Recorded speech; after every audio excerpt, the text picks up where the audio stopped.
오늘 함께 하실 성경은 요한일서 5장 20절 한 절입니다. 함께 읽겠습니다. 시작. 또 아는 것은 하나님의 아들이 이르러 우리에게 지각을 주사 우리로 참된 자를 알게 하신 것과 또한 우리가 참된 자 곧 그의 아들 예수 그리스도 안에 있는 것이니 그는 참 하나님이시요 영생이시라. 아멘. 오늘 대표 기도도 그렇고 또 우리 특송에도 그렇고 주님과의 실질적인 감각, 교감 그런 것들에 대해서 좀 표현이 되어서 참 좋다고 느꼈고요. 저도 오늘 비슷한 내용을 가지고 말씀을 드리려고 합니다.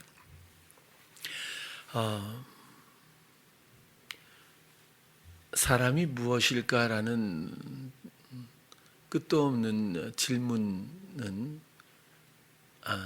세상에도 있는 것 같아요.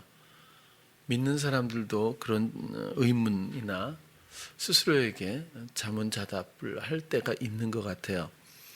창세기 2장 7절에 보면 여호와 하나님이 땅의 흙으로 사람을 지으시고 생기를 그 코에 불어넣으시니 사람이 생명이 된지라. 잘 아시는 사람이 만들어진 그 시작을 여러분들도 잘 아마 이미 이해하고 있을 거예요. 그런데 뭐 아시겠지만 땅의 흙으로 이거 흙 혹은 뭐 티끌 먼지, 티끌 더미 뭐 그런 뜻인데 뭐 특별히 어려운 건 없는 것 같아요. 그래서 흙으로 지어지고 흙으로 다시 돌아간다는 것. 사람을 지으시고 이 말도 토기장이와 같이 혹은 토기장이가 어떤 모양을 만들다 이런 뜻이라고 해요.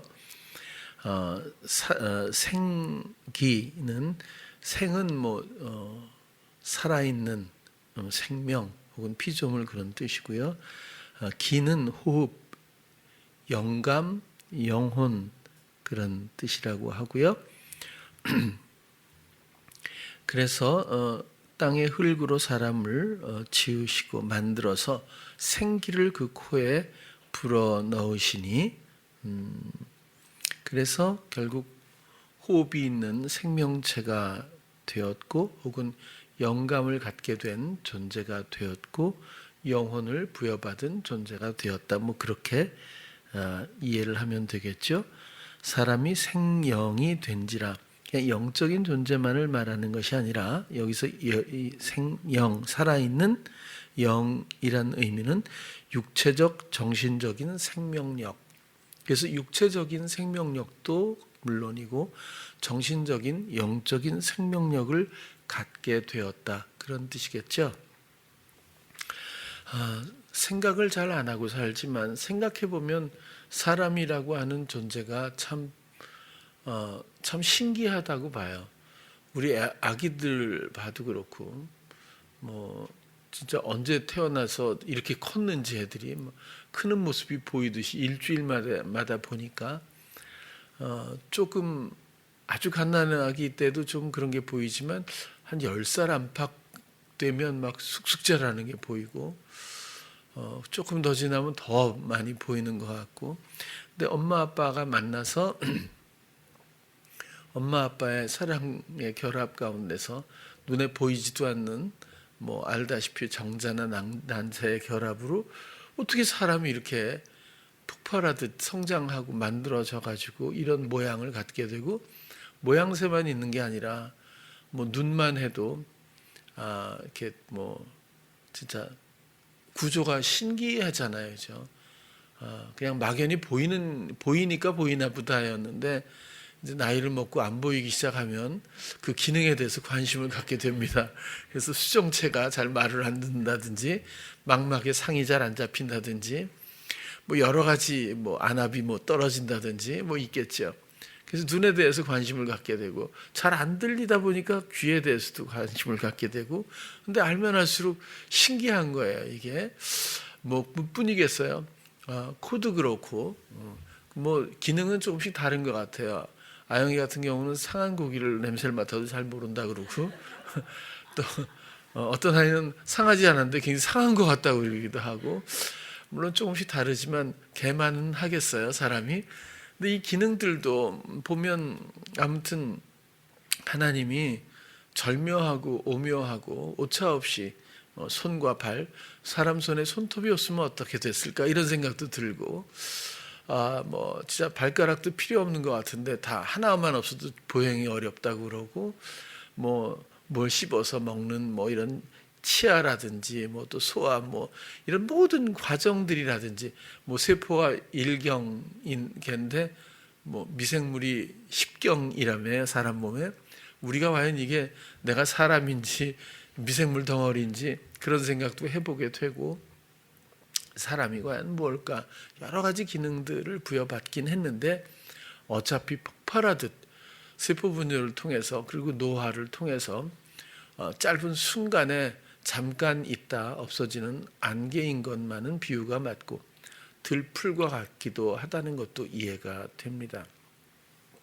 그런데 이 사람이라고 하는 이 인생 혹은 이 존재에서 만약에 감각이 없다면 무슨 의미를 부여할 수 있을까 싶은 거예요. 사람이 생각하고 느끼고 말하고 행하고 또 교감하고 또 하는 또 추구하고 이런 모든 어떤 육감도 있지만 내면에 또 이런 감각들이 있는데, 그런 것들을 사실 표현하고 교감하며 살아가는 것 아니겠어요? 부부관계도 어찌 보면 교감이고요. 인간관계도 어찌 보면 교감이라고 봅니다. 사람은 그래서 감각, 영감 있죠. 특별히 육신적인 감각을 넘어서서 육체적인 생명력도 부여받았지만 영적인 생명력, 영혼을 부여받았다면 영감을 빼놓고 사람을 과연 이해하거나 설명할 수 있을까라는 쉬운 질문을 갖게 됩니다.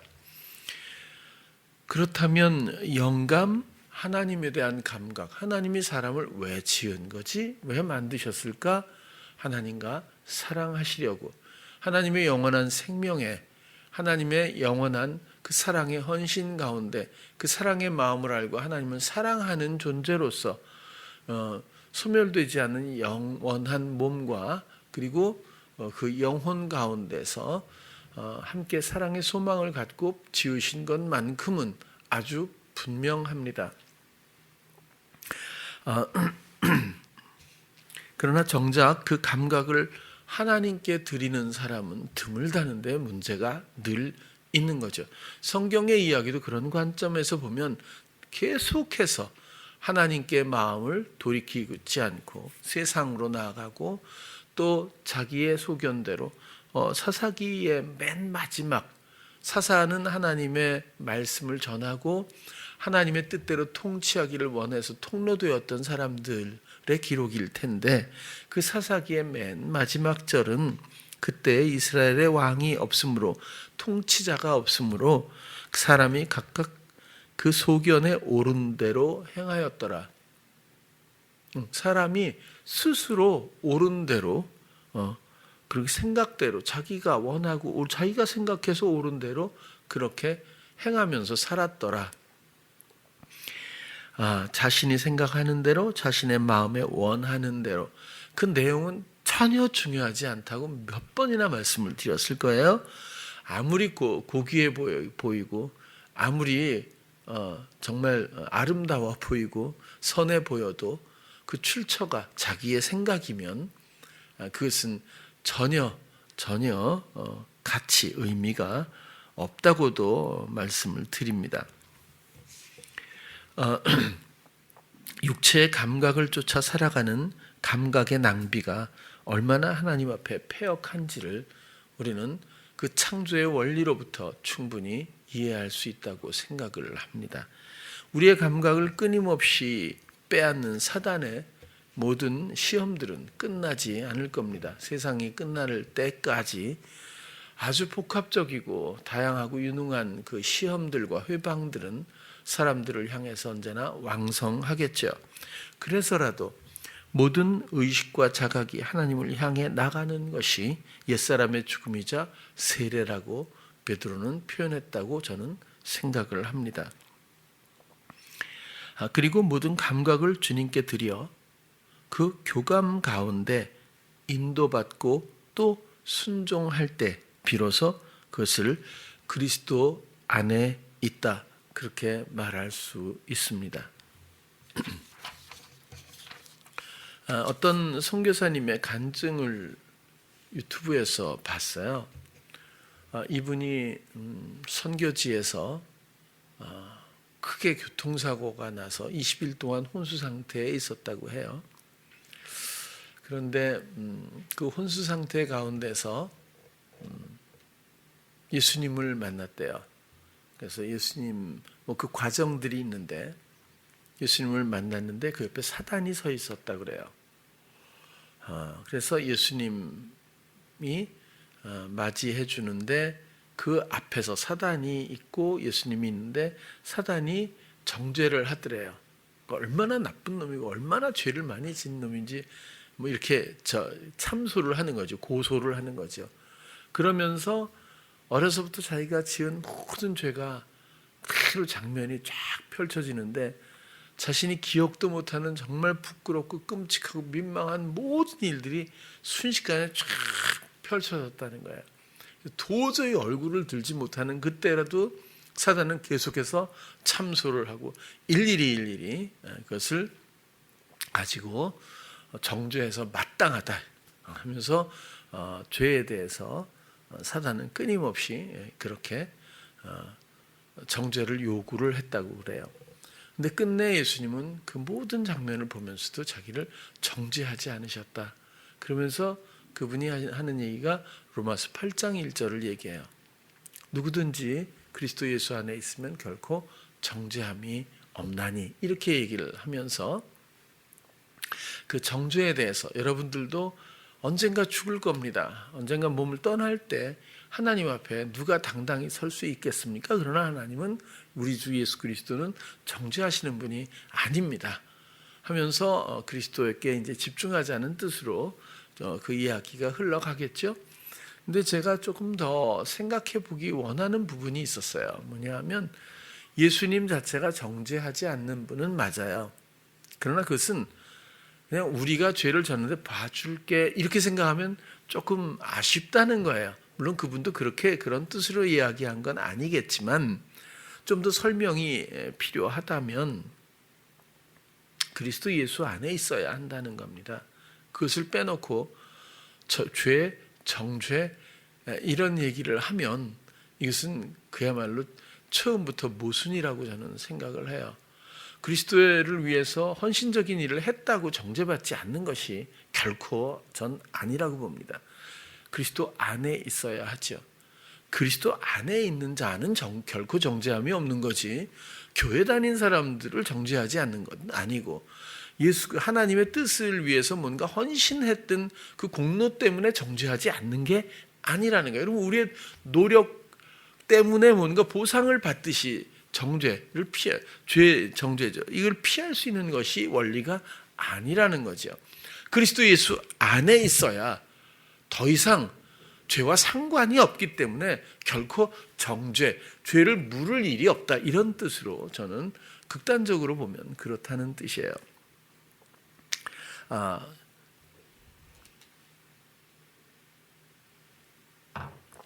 고린도전서 15장 22절을 한번 보면 아담 안에서 모든 사람이 죽은 것 같이 그리스도 안에서 모든 사람이 삶을 얻으리라. 우리가 설교도 하고 교회 생활을 합니다. 예배도 상당히 중요해요. 코로나 때 얼마나 많은 그 보수적인 생각을 가진 그 교회나 목사님들이 그 아파하고 힘들어하고 그랬는지 몰라요. 저는 좀 형식적인 것에서 좀 떨어져 있기 때문에 그런 것보다는 마음을 지키고 실제로 동행하는 것이 더 중요하고, 영적 예배는 나의 산제사를 통한 하나님의 사랑의 연합 가운데 동행이라고 분명 대강이라도 말씀 정의하면 그것만큼은 놓치지 않았으면 좋겠습니다 하고 본질적인 이야기를 좀 더 했던 것 같아요. 그런데 이 예배도 여러분 굉장히 중요하게 생각을 해주시는 게 맞습니다. 왜냐하면 결혼식이 있다고 쳐요. 그러면 결혼식이라고 하는 어떤 예식 자체가 가치를 가진 건 아니에요. 어떤 두 사람이 만나서 사랑의 결실을 증명하고 약속하고 축하한다고 하는 그 이제 두 사람이 부부가 되고 사랑의 가정이 탄생하는 시점에서의 예식입니다. 그런 약속을 담은 것이고 그런 미래의 아름다움의 모든 의미들을 담은 그런 것들을 축하하는 마음이 모인, 그렇기 때문에 소중한 것 아니겠어요? 뭐 어디서 하느냐, 뭐 뷔페가 좋으냐 이런 문제가 아니지 않습니까? 이 예배는 어때요? 이 세상의 모든 예식 중에서 예배만한 예식이 어디 있겠어요? 이것은 영적인 거예요. 마음 하나 주께 드리지 못하면서 주일 성수라는 말을 하면 안 되지 않습니까? 마음을 드려야 합니다. 그리고 나의 모든 최선을 다해서 나의 모든 마음의 깨끗함을 드려야 하고 소망을 드려야 하고 그리고 교감을 원하며 감각을 당연히 내어 드려야 하거든요.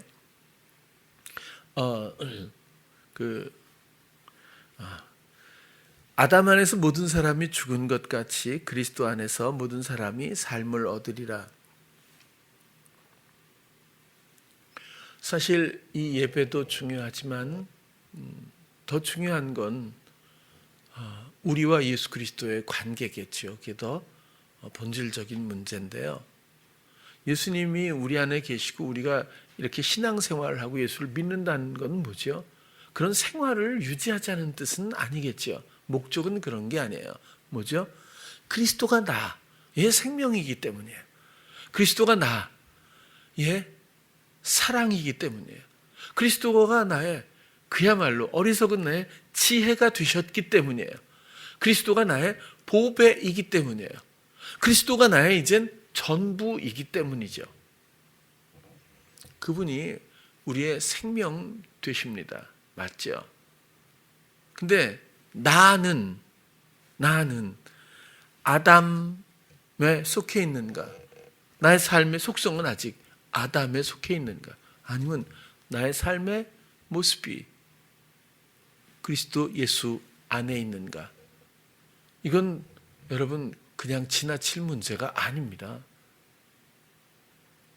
우리가 평생 아니면 3대 4대 예수 믿는 집안은 굉장히 귀한 거예요. 근데 그것이 보장해 주는 건 아무것도 없어요.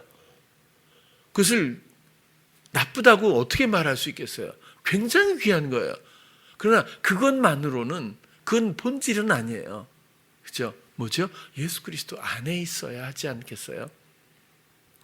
나는 아담이 살던 자기 옳은 대로 소견대로 생각하고 행하던 자기 삶을 살았던 그 삶의 유형에 머물러 있는 건지 모든 의식과 자각 감각을 세상과 육신에 내어주던 그 삶을 이제 그만 집어 던지고 의식과 자각을 모든 감각을 내 안에 예수 그리스도께 하나님께 향하고 있는 건지 그리고 그 교감이 나의 실제적인 삶의 걸음걸음인지 나의 시간을 이 교감의 풍성함으로 채우고 있는 건지 나는 나에게 질문해야 하고 나는 답변해야 합니다. 이것을 지나가면 안 돼요. 그러면 사단이 그 마지막에서 박수를 칠 거예요. 사사기처럼 끝날 수 있어요. 자기 소견대로 인생을 살다 마감할 수도 있다는 뜻입니다.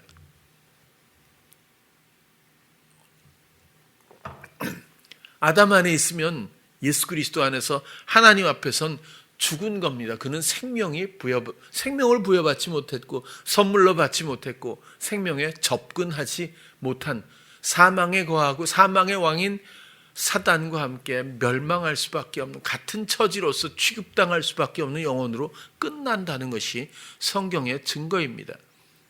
그런 것과 같이 원리는 그렇잖아요. 근데 그리스도 안에서 모든 사람이 이제 생명을 얻으리라. 새로운 생명. 하나님의 소망대로 하나님의 사랑과 하나님의 모든 그 능력과 하나님의 모든 속성들을 아낌없이 그 사랑의 모든 표현과 실제를 때마다 그렇죠? 아낌없이 적절하게 때를 따라 돕는 은혜를 뛰어넘는 아름다운 사랑의 풍요가 이 생명의 내용이고 또 하나님의 생명이기도 해요. 여러분, 하나님이 우리에게 물질은 제일 실감 나지만 그렇게 중요한 건 아니잖아요. 사실 돈이 없어도 행복할 수 있어요. 그렇죠? 돈이 많아도 꼭 행복하진 않아요. 그래서 돈은 그렇게 중요하진 않지만 세상에선 최고죠. 돈 없이 못하는 것, 돈 없이 못할 일이 없죠. 딱 두 가지라고 그랬나요? 천국 갈 수 있는 것과 사랑하는 것. 이런 정도 사랑은 못 사니까 제일 중요한 것 빼고는 다 하잖아요, 돈이. 근데 우리가 요구하는 건 뭐예요? 사랑하는 것과 천국 가는 거 아니겠어요? 근데 그렇다고 돈을 미워하지는 않았으면 좋겠어요. 돈이 무슨 죄가 있어요? 돈을 그렇게 개념을 갖는 사람들과 그런 개념으로 실행하는 그 삶이 힘든 거죠.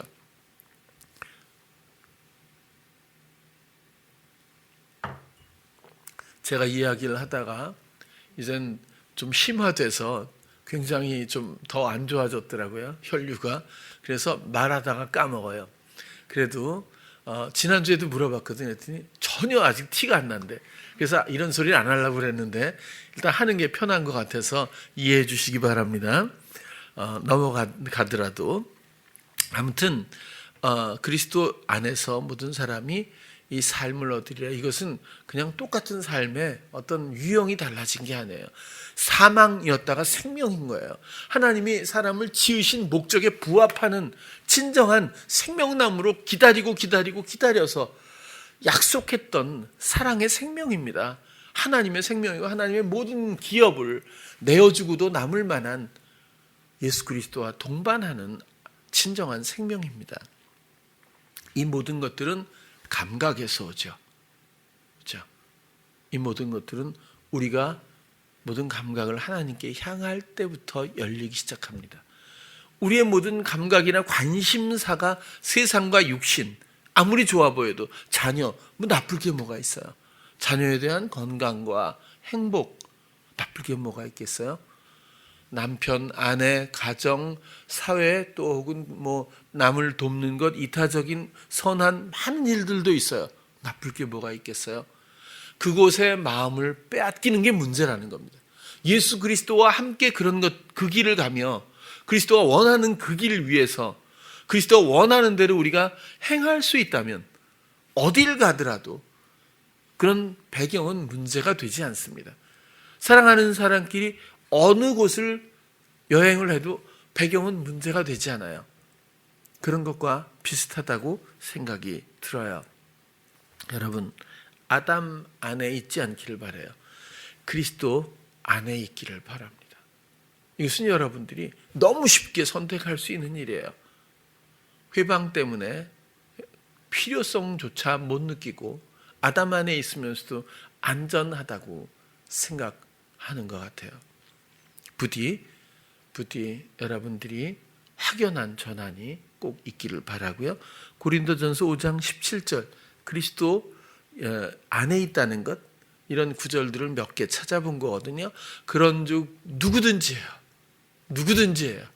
그리스도 안에 있으면, 아까도 말씀드렸듯이 그리스도 안에 있는 게 뭐죠? 영감을 주셨어요. 그리고 우리 안에 영으로 오셨어요. 그리고 우리에게 모든 감각으로 교감하시는 분이에요.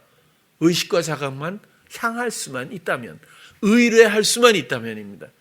의뢰할 수만 있다면, 그런 마음과 생각을 관심을 드릴 수만 있다면 그게 의뢰 아니겠어요? 그런 그리스도 안에, 그리고 그것들이 감각되어지는 대로 실행할 때 하나가 되지 않습니까? 그것이 동행이겠죠. 그것이 연합이겠죠. 같은 뜻 안에서 역할이 다를 뿐이지 우리는 지체로서 행하니까, 그게 그리스도 안에 있는 거라면 새로운 피조물이라.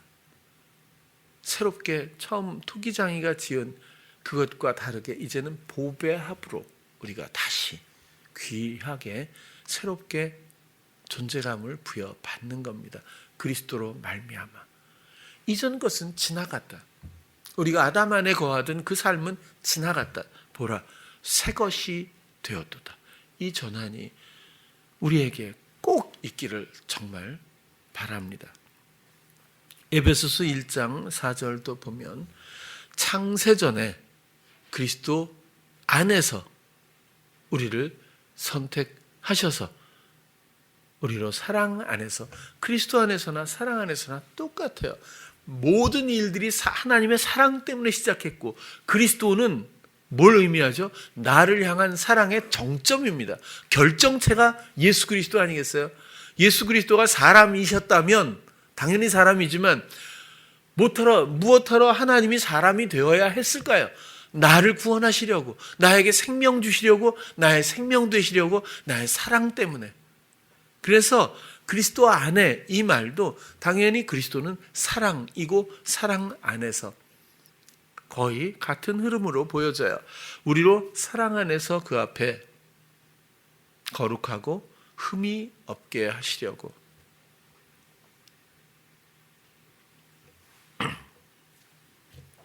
오늘 본문을 다시 보겠습니다. 또 아는 것은 하나님의 아들이 이르러, 하나님의 아들이 이르러. 여러분, 예수 그리스도를 소유하고 있지 않아요? 아닌가요? 그러면 자기 생각에 분주하다는 거고요. 세상에 이미 마음을 많이 빼앗기고 있다. 그렇게밖에 볼 수 없어요. 여러분들이 혹시 부인하는 경우가 없겠지만 어떤 사람이 부인한다고 해도 하나님은 사람 마음을 떠나지 않아요. 그렇죠? 그걸 누가 부인하겠어요? 부인한다고 그게 성립이 될까요? 그건 그렇게 따질 문제도 아니라고 봐요. 자, 하나님의 아들이 이르러 우리에게 여러분 지각을 주십니다. 아까도 특송할 때도 다 그런 얘기 아니에요. 우리가 무슨 믿음이 있겠어요? 우리로부터 뭘 생산할 수 있겠어요? 모든 것들은 공급됩니다. 왜? 사랑이기 때문에. 하나님은 나를 사랑하시기 때문에 주지 않고는 배길 수 없는 에너지가 끝이 없어요. 상대를 향한 헌신이 중단되면 그 사랑은 너무 고통스러울 거예요. 끝없이 상대를 기쁘게 해줘야 그것이 그 사랑하는 사람의 행복이고 기쁨 아니겠어요? 우리는 조금씩 맛보고 우리의 사랑은 쉴 때도 있고 쉴 때도 있죠. 그죠? 그래서 변질될 때도 있지만 하나님의 사랑은 그럴 수 없잖아요.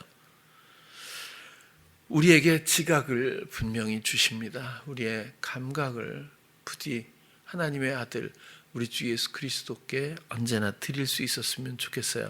우리로 그 교감 가운데 참된 자를 알게 하신 것과 예수 그리스도를 알게, 자, 아는 것도 에이돈이라고 하는 단어인데요.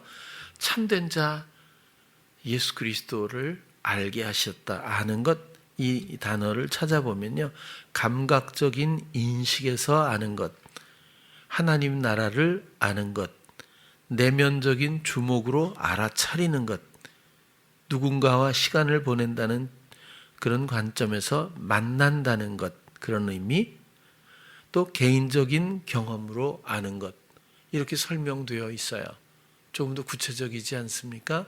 그래서 아는 것, 뭐 성경에서 보고 혹은 개념적으로 그냥 예수 그리스도 이게 아니고 진짜 굉장히 실질적인, 사전을 찾아봐도 이렇게 구체적인 모든 사례들을 나열하면서 설명해 놓은 단어가 이렇게 많지 않거든요. 그런데 이것 말고도 많아요. 근데 제가 설명하는데 부합하는 몇 가지를 추린 거거든요. 이렇게 우리가 지각을 주셔서 예수 그리스도를 이렇게 안다는 거예요. 감각적인 인식에서 알 수 있고, 하나님이 우리를 사랑으로 어떻게 다스리시는지 통치의 실질적인 것을 우리가 지각할 수 있고, 또 내면적인 주목으로 알아차리게 하시는 이런 놀라운 은혜도 당연히 그죠, 깨닫게 되고 그런 거 있잖아요. 누군가와 시간을 보낸다는 그런 관점에서 만남을 또 지각할 수도 있고, 주님 하고 그분을 느낄 수 있지 않아요? 함께 동행하면서 그분이 하시는 모든 일들을 우리가 감각할 수 있지 않겠어요? 또 개인적인, 다 다르잖아요. 사랑 이야기는 각자 달라요. 그래서 개인적인 경험으로 그분을 특별하게 독특하게 알아가고 또 아는 것, 뭐 여러 가지 이런 설명들을 우리가 전 이해할 수 있다고 봅니다. 알게 하신 것과 지각도 깊은 사고, 마음의 작용, 이해 이런 뜻이죠. 또한 우리가 참된 자 곧 그의 아들 예수 그리스도 안에 있는 것이니, 하나님의 아들이 우리 안에 이르러 우리에게 지각을 주셔서 곧 그의 아들 예수 그리스도 안에 있게 하십니다. 그는 참 하나님이시고 영생이다. 있는 것이니, 여러분, 우리가 참된 자 곧 그의 아들 예수 그리스도 안에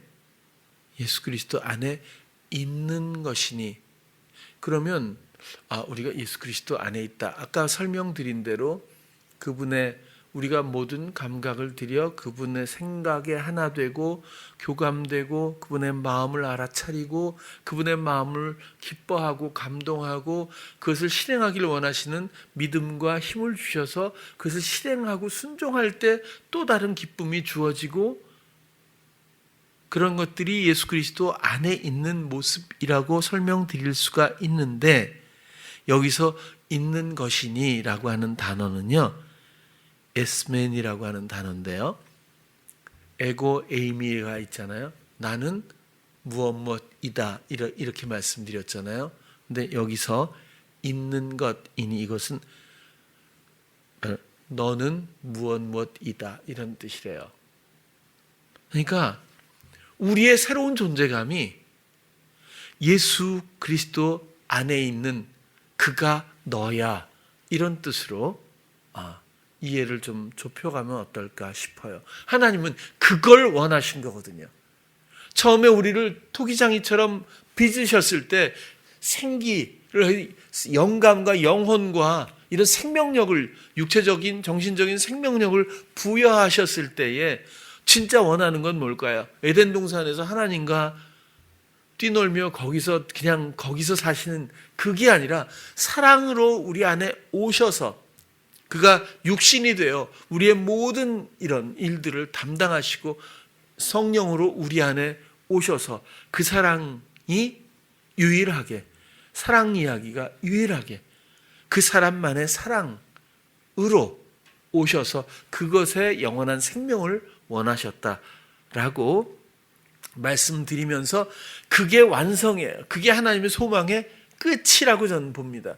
그게 화목이거든요. 그래서 너는 너의 새로운, 이전 것은 지나갔으니 보라 새 것이 되었도다. 이 새로운 존재는 바로 그리스도, 모든 우리들을 위한 그 사랑의 그리스도 안에 바로 네가 있는 거야. 그것이 이런 이 구절의 설명이라고 좀 이해를 합니다. 여러분, 성경은 육신적인 것에 국한되지 않죠. 당연히 영적인 내용을 또 계시하고 다루고 있습니다. 그렇겠죠? 광야가 무엇일까 생각해 본 적이 있어요. 광야, 사막, 진짜 광야가 영적으로는 또 그런 광야가 무엇일까? 이런 생각을 해봐요. 어찌 보면 애굽의 종로로 타던 백성들이 홍해를 건너 하나님을 알게 되고 하나님의 인도하심을 받게 되는 믿음은 없지만, 아직은 없어도 걷게 되는 인생의 어떤 여정으로 성경은 표현하고 있지만, 영적으로 보면 제 마음의 길 같아요.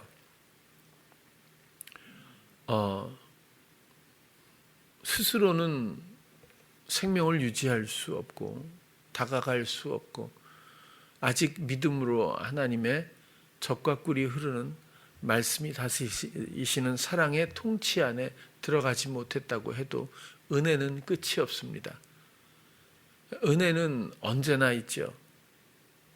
그래서 그 가운데 불기둥, 구름기둥, 또 하늘에서 내리는 양식의 만나라든지 메추라기, 그리고 이기게 하시는 여러 가지 보호하시는, 돌보시는 은혜가 그 가운데 있어요. 그래서 저는 어찌 보면 은혜라는 찬양이 지금 굉장히 유행을 해요. 그래서 사람들이 많이 은혜를 받고 있는 것 같아요. 근데 은혜에서 멈추지 않았으면 다음 후속곡이 좀 더 나왔으면 이런 생각이 들 정도로 은혜만 가지고는 제가 볼 때 좀 아쉬운 부분이 있다는 거예요. 하나님의 은혜야 모든 만물에 언제나 충만하지 않겠어요? 뭐 그걸 찬양하는 것이 잘못된 건 전혀 아니지만 어쨌거나 믿음이 없을 때도 은혜는 늘 그곳에 있었어요. 그런데 그곳에 양식이 없었어요. 그곳엔 물도 없었어요. 그리스도의 반석을 깨고 나서 그 많은 사람들이 충분히 마실 수 있는 샘의 근원이 터졌다고 해요. 그렇게 생수가 제공되었습니다. 우리 마음에서 언제나 각박하고 끌려다닐 수밖에 없는 갈 바를 알지 못하는 우리가 아무리 좋은 것을 윤택한 것을 생각해도 우리의 마음은 늘 목마르기 마련인 세상길의 마음길에서 우리가 우리의 감각을 주께 드리고 의뢰하기 시작하면 분명히 우리의 마음은 생수를 맛보게 됩니다. 이것은 누구든지예요. 어떤 사람이고 신앙생활 잘하는 사람만 그게 아니에요. 그게 아니고 어떤 영혼이든지 하나님을 의뢰하고 감각을 내어드리기 시작하고 정말 의뢰하는 마음을 가지면 그는 진정한 하늘의 양식과 목마르지 않는 생수를 맛볼 수 있다. 그것이 하나의 영적인 원리라고 생각을 합니다. 그의 생각, 그리스도의 생각이죠. 마음 교감 가운데 펼쳐지는 그분의 다스림의 나라, 그 통치 안에 있는 것, 그것이 그리스도 안에 있는 겁니다. 어렵다고 느끼면 어려운 일이 어려워서가 아니라 그리스도께 의뢰하지 않는 것 자체가 문제입니다. 사랑에 빠진 사람은 어려워도 어려움으로 느끼지 않을 거예요. 아파도 아픔이 단순한 고통으로 느껴지지 않을 거예요. 전혀 다른 개념으로 주어지거나 아니면 별로 영향력이 없겠죠. 그리스도께 감각들여 의뢰할 수 있다면 우리는 전혀 다른 새로운 영적인 그런 유익들을 경험하게 됩니다. 그것이 그리스도가 원하시는 것이고 그리고 그것이 그리스도 예수 안에 있는 것이라고 말씀을 드리는 거고요. 또 그리스도는 그냥 우리가 불쌍해서 우리 안에 와 계신 것이 아니라 나 때문에 나를 위해 나만큼 나의 모든 허물로 인해서 그것을 극렬하게 담당하신 후에 식지 않은 더 왕성한 깨끗한 순결한 사랑으로 우리 안에서 오셔서 사랑을 펼치기 원하는 다스림의 왕으로 헌신의 왕으로 헌신으로 통치하기를 원하는 그 그리스도 그 예수님으로 우리 안에 오셨어요. 그분의 모든 희생으로 그 피로 나를 씻기시고 돌보시는 그 실제적인 사랑 안에 있는 것이 그리스도 안에 있는 겁니다. 그리스도 희생을 무력화시키지 않았으면 좋겠다는 거예요. 나는 못해요. 나는 더러워요. 나는 사단에게 또 그렇게 할 수밖에 없어요. 난 내가 마음에 원하는 것이 실행하면서도 떠나 있다는 것도 감각하지 못할 때가 너무 많아요. 세상을 추구하고 아름다운 것에 눈이 내 마음을 팔려가듯 또 내어주어도 나는 무엇이 잘못되는지도 아마 인식도 못하고 있을지도 몰라요. 그런 나를 위해서 모든 것들을 다 희생하셨어요. 모든 것들을 완불 하셨어요.